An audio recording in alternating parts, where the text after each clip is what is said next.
Hello and welcome to Dog Day Chess. In this episode we're going to look at clearance moves.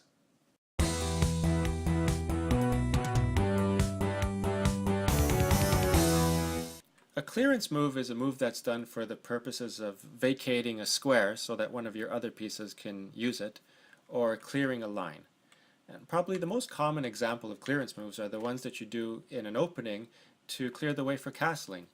Now, of course, these moves are done also for the purposes of developing those pieces, so it's quite obvious why you're making these moves.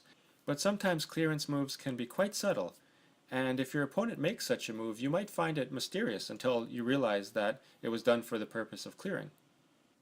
So let's look at some examples.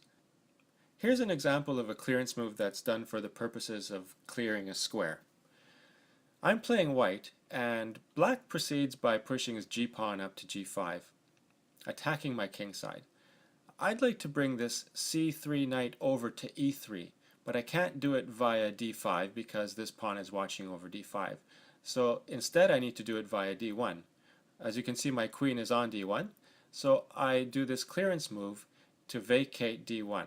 I don't particularly want my queen on d3, although it's not a bad place for it, but the main purpose of this move is to vacate d1. Now, after a couple of more urgent moves, I'm able to get my knight to d1, and then after a couple of more moves, I finally get the knight to e3. So that was an example of a clearance move that was done for the purposes of vacating a square, and the remaining examples will show clearance moves that are done for the purposes of clearing lines. In this game, I'm playing black, and white moves the bishop over to attack my knight. Now, if I let the bishop capture the knight as is, then I'm going to double up my pawn, and I don't want to do that. But I also don't want to retreat my knight because I had other plans for the knight on the king side. So instead, I defend the knight by moving the bishop back, clearing this line so that the queen can defend the knight. So now if the bishop captures my knight, my queen can capture back, and I won't have to double up my pawns. A little bit further on in the same game, we arrive at this position, and it's my move.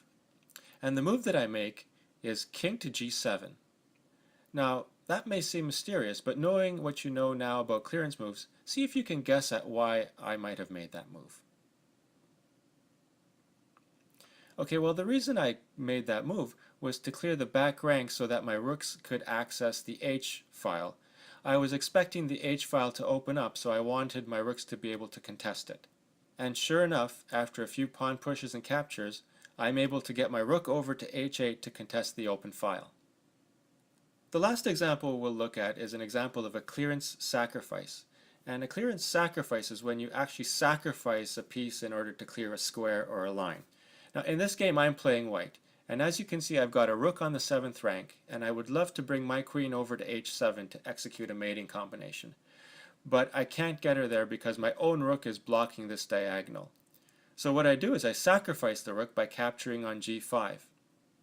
This clearance move is done with tempo because I've just put black in check. Black captures the rook, but now the line is clear for me to bring my queen to h7. Black resigned at this point because the mate is forced. So those were some examples of clearance moves. As always, I hope you learned something from this episode, and thanks for watching.